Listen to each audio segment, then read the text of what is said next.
अस्सलाम वालेकुम नाज़रीन, हाईटेक न्यूज के खबरनामे में आपका खैर मकदम है। मैं हूं नेहा खान। नजर डालते हैं आज की अहम खबरों पर।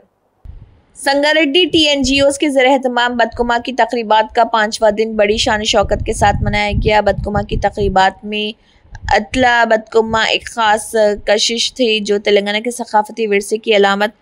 रंग बिरंगे फूलों से खूबसूरती से सजे हुए बदकुमा और ख़वातीन की पुरजोश शिरकत ने इन तकरीबात में ख़ास दिलकशी पैदा की।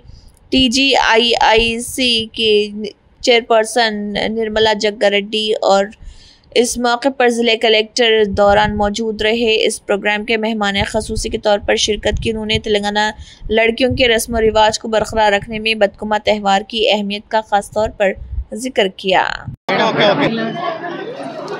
మన కలెక్టర్ ఆఫీస్లో ప్రాంగణంలో NGOs ఎంప్లాయీస్ అందరు కూడా సామూహికంగా బతుకమ్మ జరుపుకోవడం జరిగింది.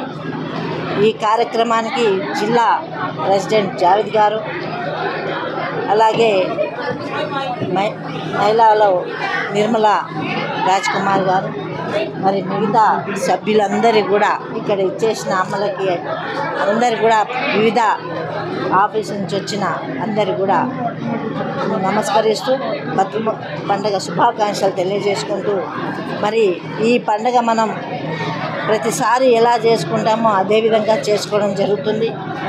బతుకమ్మ పండుగను ఎందుకు చేసుకుంటామని మనందరికీ తెలుసు. ప్రతి ఆడపిల్ల కూడా ఆనందంగా జీవన చల్లగా ఇవ్వాలి. ఆ గంగమ్మ తల్లి మరి మనందరిని కూడా మంచిగా ఆస్వాదించాలనే ఉద్దేశంతో చేసుకోవడం జరుగుతుంది. కాబట్టి మరి ఇంతమంది మహిళలు ఇక్కడ వచ్చినట్టే చాలా ఆనందంగా ఉంది. మరి ఈ బతుకమ్మ ఏ విధంగా పేరుస్తామో, రంగురంగుల పూలతో ఎట్లా పేరుస్తామో మన జీవితాలు కూడా రంగురంగులుగా ఉండాలి, ఆనందంగా ఉండాలి. ఒక్కొక్క పువ్వు ఒక్కొక్క వాసన ఎలా వస్తుందో అలా నైపుణ్యాన్ని ఇవ్వాలి అని చెప్పి మరి మొక్కడం జరుగుతుంది, పేరియడం జరుగుతుంది. ఆ తల్లి మరి మన అందరినీ కూడా ఆస్వాదించి చల్లగా ఉంచుతుందని ఆ భావనతో ఈ బతుకమ్మను మరి ఎప్పటి నుంచో పురాణాలు వేదాల్లో కూడా చేసిన వాటి మనం కూడా